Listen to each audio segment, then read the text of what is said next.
দেশের প্রধান নদীগুলোর পানি বাড়ায় সারা দেশে বন্যার পাশাপাশি নদী ভাঙন তীব্র হয়েছে। পদ্মা, যমুনার পাশাপাশি ছোট বড় প্রায় 15টি নদীতে এবছর ভাঙন শুরু হয়েছে। পদ্মা নদীর ভাঙনে বিলীন হচ্ছে ঢাকা জেলারও কিছু অংশ। পরিস্থিতি মোকাবেলায় স্থায়ী কোনো পরিকল্পনা নেই পানি উন্নয়ন বোর্ডের। নদীপথে এগুলে কিছুক্ষণ পর পর চোখে পড়বে ভাঙন কবলিত মানুষের অসহায় দাঁড়িয়ে থাকার দৃশ্য। ঢাকা জেলার দোহার থানায় পদ্মা এখন যেন কুলহীন এক প্রমত্তা নদী। একটু পরপরই বাড়িঘরের বিধ্বস্ত ছবি। এই বাড়িটির মালিক মির্জন শেখ। বসতভিটায় সম্পদ যা কিছু আছে তা সরিয়ে নিতে হাতে আর খুব বেশি সময় নেই।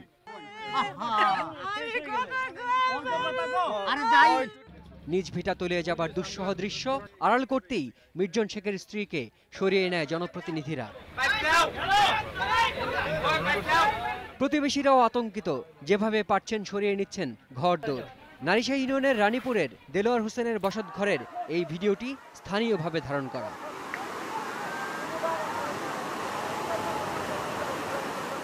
উপজেলা পরিষদের তথ্য অনুযায়ী 1 মাসে দোহারের কয়েক হাজার একর আবাদি জমি এবং 1,500 বসতভিটা নিশ্চিহ্ন হয়ে গেছে। নদীর তীর ঘেঁষে যতদূর চোখ যায় শুধু বসত হারানোর গল্প, সহায় সম্বল সরিয়ে নেয়ার ব্যস্ততা। নদী বিশেষজ্ঞরা বলছেন পদ্মাতে একাধিক চর সৃষ্টি হয় এবং সেটির নিয়মিত খনন কাজ না হয় পদ্মার মূল স্রোত কোথাও কোথাও বাম দিকে সরে আসছে, ফলে ভাঙনের তীব্রতাও সেখানে অনেক বেশি। নারিশাহী ইউনিয়নের পশ্চিম চর, রানীপুর, মধুরচর গ্রামগুলো এবছরই মানচিত্র থেকে উধাও হয়ে যেতে পারে বলে আশঙ্কা স্থানীয় চেয়ারম্যানের। আমার সামনে বাড়ি ঘরগুলো মানুষ দৌড়িয়ে সারতে পারছে না, ভেঙে যাচ্ছে, কোনো প্রতিকার করতে পারছে না। এর চেয়ে অসহজ আর কিছু মনে হয় না। নয়াবাড়ি ইউনিয়নের সবচেয়ে ঘনবসতিপূর্ণ বাডরা গ্রামের কয়েক কিলোমিটার নদী গর্ভে হারিয়ে গেছে।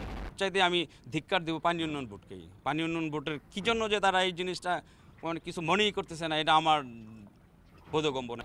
এলাকাবাসী বলছেন দোহার থানা রক্ষা বাঁধের কমপক্ষে 5টি পয়েন্ট ভেঙে গেছে।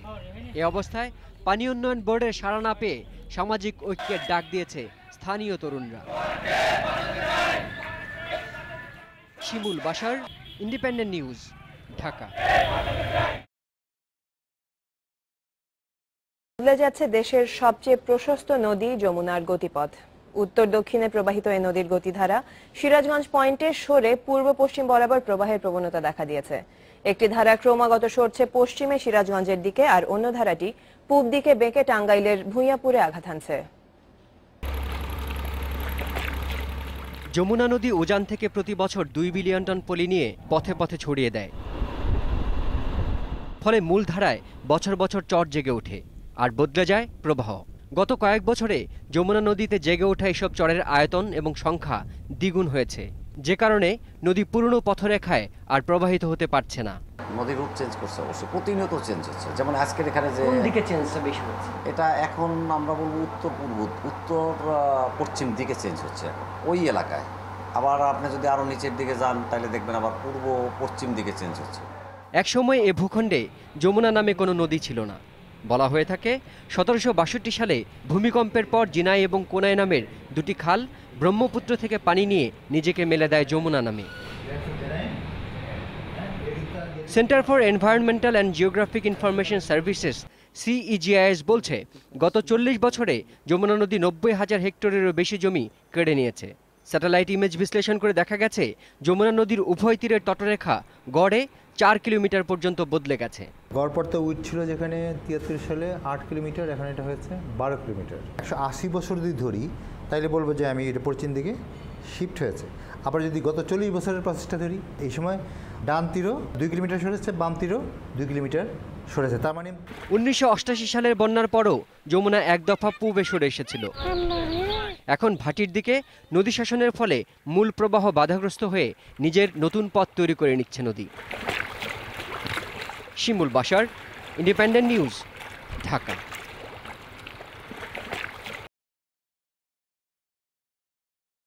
দেশের সবচেয়ে প্রশস্ত নদী যমুনার গতিপথ বদলের সবচেয়ে বড় শিকার হতে যাচ্ছে সিরাজগঞ্জ শহর। নদীর তীব্র ভাঙন ঠেকানো না গেলে চিরতরে হারিয়ে যেতে পারে এই শহর। তবে এখন পর্যন্ত ভাঙন ঠেকানোর উদ্যোগে কাজে লাগেনি তেমন। প্রতি বছর নানা রকম উদ্যোগ নেওয়া হলেও হার মানতে হচ্ছে নদীর কাছে। মেইন শহরটা ছিল এই পাশে যমুনার মধ্যে। সিরাজগঞ্জ শহরের বাসিন্দা সাখাওয়াত হোসেনের 7 বিঘা জমি এখন নদীর গর্ভে। তিনি জানেন মূল শহরটি কিভাবে দিন দিন পিছু হটেছে। শহর স্থানান্তর করা লাগবে, এছাড়ার তো কোনো পথ নাই। প্রতিদিন ব্যাথিমেট্রিক সার্ভে করে নদীর গভীরতা মেপে বাঁধের প্রতিরক্ষা নিশ্চিত করা হলেও ভাঙন ঠেকানো যাচ্ছে না। এবারটাই 1 লাখ বালুর বস্তা ফেলার কর্মসূচি নিয়েছে কর্তৃপক্ষ। নদী ভাঙনের সাথে বালুশের এই লড়াই নিরন্তর। মাত্র 1 যুগ আগে সিরাজগঞ্জ শহরকে রক্ষা করার জন্য 2.5 কিলোমিটার দীর্ঘ একটি শহর রক্ষা বাঁধ নির্মাণ করা হয়েছিল। এক রাতের ভাঙনই সেই শহর রক্ষা বাঁধের 100 মিটার পর্যন্ত তলিয়ে গেছে নদী গর্ভে। সরকারি হিসাব মতে গত 5 বছরে সিরাজগঞ্জের 1 কিলোমিটার জমি তলিয়ে গেছে নদী গর্ভে। এ অবস্থায় বালুর বস্তার বদলে শহরটির ভাঙন ঠেকাতে ওয়াটার ম্যানেজমেন্ট অ্যান্ড ইমপ্রুভমেন্ট প্রজেক্টের আওতায় 73 কোটি টাকার পাথর ফেলার পরিকল্পনা নিয়েছে সরকার। ভাঙন হওয়ার সম্ভাবনাটা উড়িয়ে দেওয়া যাচ্ছে না, কারণ আমরা হাইড্রোগ্রাফ থেকে দেখতে পাই যে প্রায় অক্টোবরের মাঝামাঝি সময় পর্যন্ত পানির লেভেল রাইজ করতে পারে। যখন ইমিডিয়েটলি পানিটা নেমে যায় তখন এই একটা স্লাইডিং হয়। বিশেষজ্ঞরা বলছেন সিরাজগঞ্জের নিকটবর্তী চ্যানেলে পানি প্রবাহের মাত্রা যেমন বেশি, তেমনি ঘূর্ণাবর্তের কারণে নদীর তলদেশেও সৃষ্টি হচ্ছে বিশাল আকার গর্ত।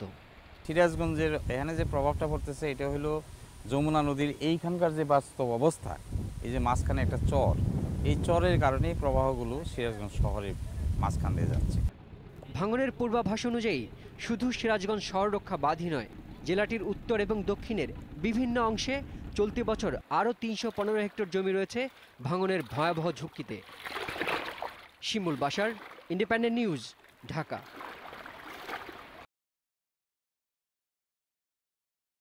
প্রবল ভাঙনের মধ্য দিয়ে গতিপথ বদলাতে শুরু করেছে দেশের দ্বিতীয় বড় নদী যমুনা।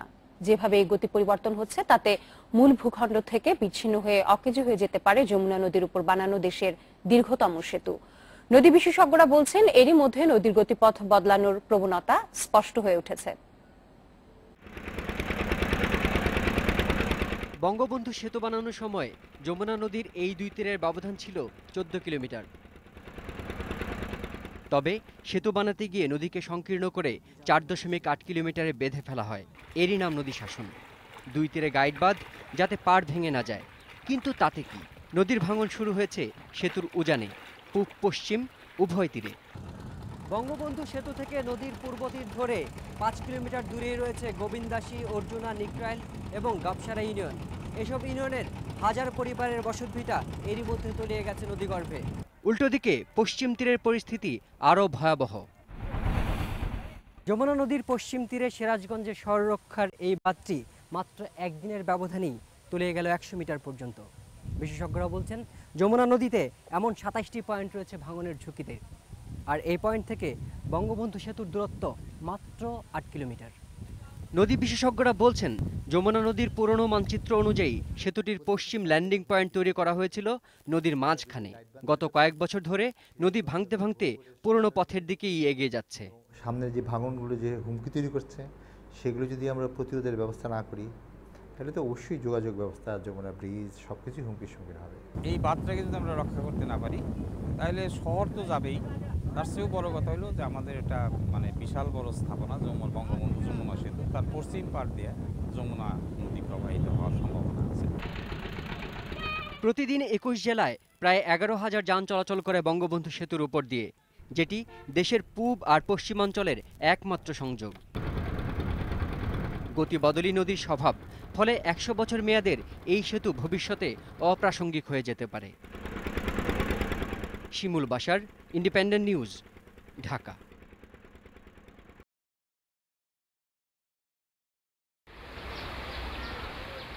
যমুনার তীরে গড়ে ওঠা সিরাজগঞ্জ জেলার 5টি উপজেলার মানুষের জীবনের সঙ্গে মিশে আছে নদী।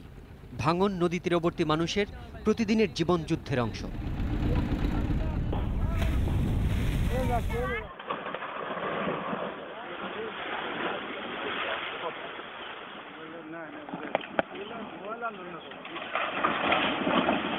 নদী ভাঙনের এই মোবাইল ভিডিওটি স্থানীয়ভাবে ধারণ করা, তবে ক্যামেরার কয়েকটি ছবি দিয়ে নদী ভাঙনের ভয়াবহতা ফুটিয়ে তোলা সম্ভব নয়, কারণ নদী কখন তীর ভাঙতে শুরু করবে তা যেমন অজানা, তেমনি তাৎক্ষণিকভাবে ভাঙন ঠেকিয়ে রাখাও কঠিন। ভাঙনের কারণে আমি সারা রাত্রি ঘুমাই নাই।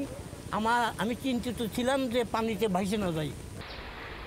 শহর রক্ষা বাঁধ নির্মাণ করা হয়েছিল জেলার উত্তরে, কিন্তু ভাঙন শুরু হয়েছে অন্যদিকে দক্ষিণের একাধিক পয়েন্টে। সিরাজগঞ্জের চৌহালি উপজেলাটি একেবারেই বিচ্ছিন্ন হয়ে গেছে জেলার মূল ভূখণ্ড থেকে। ভাঙন কবলিত কয়েকশো পরিবারের ঠিকানা এখন নিকটবর্তী হাসপাতালের খোলা মাঠ। বিষয় সম্পত্তি যা কিছু সব নদীর গর্ভে চলে আসে। আমরা জানি বাড়ি নিমু হেওয়াসের জায়গাটুকু আমাদের নাই। চলতি বছর যমুনা নদীর ভাঙনের ঝুঁকিতে আছে প্রায় 1 লাখ হেক্টর ভূমি। পানি উন্নয়ন বোর্ড বলছে ভাঙন ঠেকাতে সিরাজগঞ্জের উত্তরে যে বাঁধ নির্মাণ করা হয়েছিল সেই বাঁধের নকশায় ত্রুটি থাকায় তা আর ভাঙন ঠেকাতে পারছে না। যেটা বালুর বস্তা ফেলে আমরা করছি এটা সাময়িক। স্থায়ী ব্যবস্থা হিসাবে আমরা ওয়াটার ম্যানেজমেন্ট ইমপ্রুভমেন্ট প্রজেক্টের আওতায় হার্ড রক ডাম্পিং করব। সাময়িক ভাঙন ঠেকানো নয়, নদী তীরের স্থায়ী সংরক্ষণ এবং ভাঙন প্রতিরোধে দীর্ঘমেয়াদী প্রকল্প হাতে নেওয়ার তাগিদ দিলেন নদী বিশেষজ্ঞরা। শিমুল বাশার, ইন্ডিপেন্ডেন্ট নিউজ, ঢাকা।